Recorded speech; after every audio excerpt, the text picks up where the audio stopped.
Assalamualaikum warahmatullahi wabarakatuh.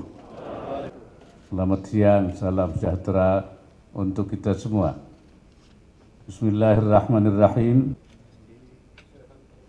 Menteri Kesehatan Republik Indonesia, Menteri Pendayagunaan dan Reformasi Birokrasi, Kepala Badan Kependudukan dan Keluarga Berencananan Sandi Negara, Mitra BKKBN, para hadirin, serta tamu undang ya. Pijakan Pembangunan Sumber Daya Manusia Indonesia. Dengan jumlah penduduk usia produktif diproyeksikan mendekati 70% dari total populasi, bisa dikatakan bahwa modal besar menuju Indonesia Emas 2045 sebetulnya sudah kita miliki, kita kantongi. Namun pekerjaan rumah selanjutnya adalah bagaimana memastikan potensi bonus demografi ini bisa terkelola dengan baik, dan tentu kita inginkan sumber daya manusia yang ada nantinya betul-betul menjadi aset dan kekuatan bangsa. Apalagi dihadapkan dengan dinamika dan beragam tantangan dunia yang harus kita antisipasi, strategi dan kebijakan pembangunan manusia yang tepat dan komprehensif menjadi semakin krusial. Dalam 2 dekade mendatang, penduduk dunia diperkirakan akan mencapai lebih dari 9 miliar jiwa. Kondisi ini tidak hanya dibarengi dengan peningkatan jumlah penduduk usia lanjut, tapi juga urbanisasi dan arus migrasi. Di sisi lain, sumber daya alam semakin terbatas, berbanding terbalik dengan kebutuhan penduduk yang semakin meningkat. Tantangan lainnya mencakup pemanasan global, tren perkembangan teknologi, dan perubahan geopolitik. Oleh karena itu, saya menaruh harapan yang tinggi terhadap program Bangga Kencana dan percepatan penurunan stunting. Untuk itu, dan untuk menciptakan sumber daya manusia Indonesia yang bisa menjawab berbagai tantangan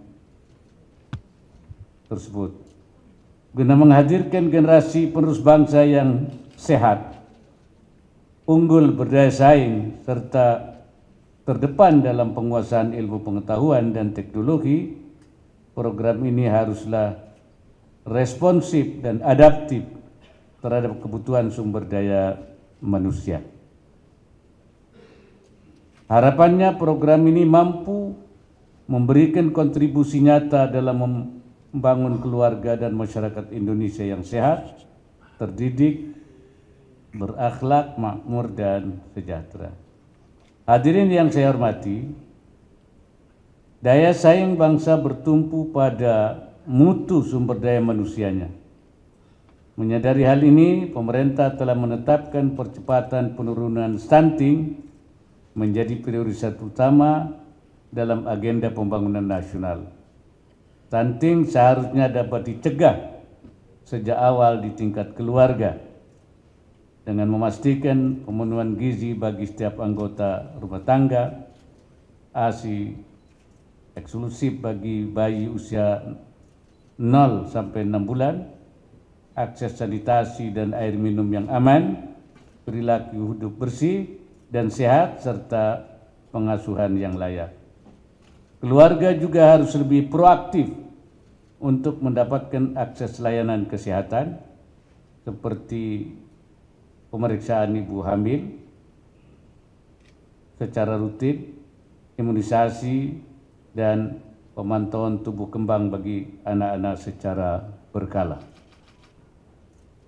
Untuk itu, pemerintah pusat dan daerah harus terus bersinergi untuk memastikan ketersediaan layanan kesehatan bagi keluarga-keluarga di Indonesia dengan kualitas yang semakin baik.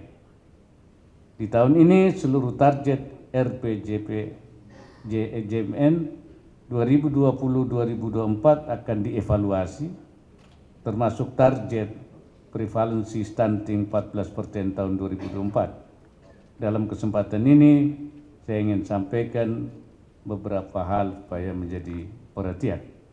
Pertama, lakukan evaluasi menyeluruh terhadap program yang sudah dilaksanakan, baik terkait capaian, pembelajaran maupun rekomendasi. Evaluasi ini penting agar program yang sudah kita lakukan dapat berlanjut dan menjadi prioritas pemerintahan selanjutnya. Kedua, saya minta faktor-faktor yang menyebabkan capaian penurunan stunting semakin melambat dalam 2 tahun terakhir ini agar diidentifikasi dan dinavigasi. Fokuskan strategi dan pendekatan pada pencegahan terjadinya stunting baru dengan tanpa mengurangi intervensi pada anak yang stunting. Arahkan berbagai intervensi kebijakan pada hal-hal yang mempunyai daya ungkit tinggi untuk mempercepat penurunan stunting. Selanjutnya, saya minta agar komitmen dan visi pimpinan terhadap program penurunan stunting, baik di pusat maupun di daerah, tetap terjaga, utamanya memasuki masa transisi dan pergantian kepemimpinan di tahun ini. Terakhir, saya sampaikan apresiasi terhadap kerja keras saudara-saudara selama ini dalam upaya meraih target yang sudah ditetapkan. Saya juga minta peran serta dan kontribusi semua pemangku kepentingan, termasuk non-pemerintah, dalam mendukung capaian target penurunan stunting. Mari jaga dan perkuat kerjasama, sinergi, dan kolaborasi menuju Indonesia bebas stunting. Hadirin sekalian, keluarga ini merupakan unit terkecil dari masyarakat. Ulama menyebutnya suratun musagharah minal mujtama', gambar yang diperkecil atau miniatur dari masyarakat, dari bangsa. Jadi miniatur bangsa itu adanya di keluarga. Artinya keluarga itu baik, bangsa ini baik. Kalau keluarga itu tidak baik, bangsa ini tidak baik. Keluarga itu sukses, bangsa ini sukses. Keluarga tidak sukses, bangsa ini tidak sukses. Oleh karena itu, keluarga adalah merupakan unit terkecil dari bangsa yang menentukan bangsa itu baik atau tidak baik, sukses atau tidak sukses. Oleh karena itu, tugas kita adalah bagaimana membangun keluarga yang bahagia, yang sejahtera, yang maju, dan itulah mencerminkan Indonesia yang sejahtera, Indonesia yang maju.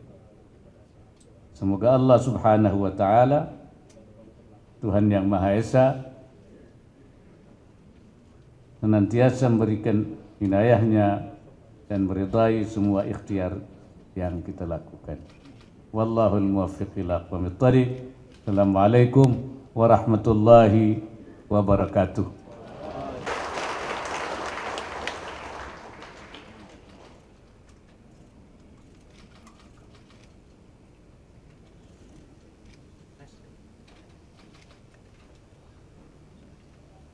Wakil Presiden Republik Indonesia.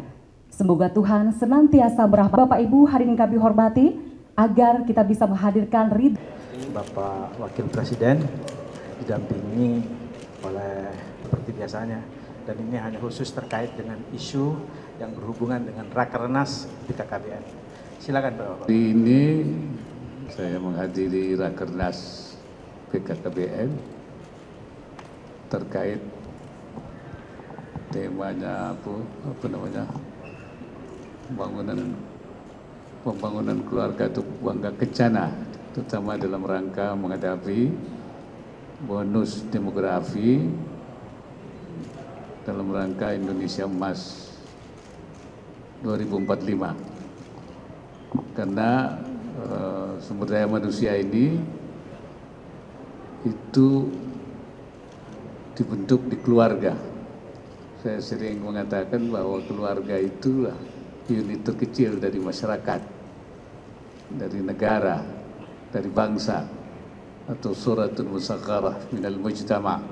Karena itu program pembangunan keluarga yang sejahtera itu menjadi sangat penting, dan dari sinilah akan ditentukan generasi yang akan kita bangun nanti itu, apakah bonus demografi yang kita miliki ini bisa kita bangun dengan baik, kita wujudkan menjadi sumber daya manusia yang membawa kepada tercapainya Indonesia maju atau tidak. Dan itu sangat tergantung dengan keluarga. Karena itu kita mendukung atau mendorong supaya program ini benar-benar sukses. Dan di dalam bangunan sumber daya manusia itu salah satu yang penting yaitu soal penurunan stunting, ya.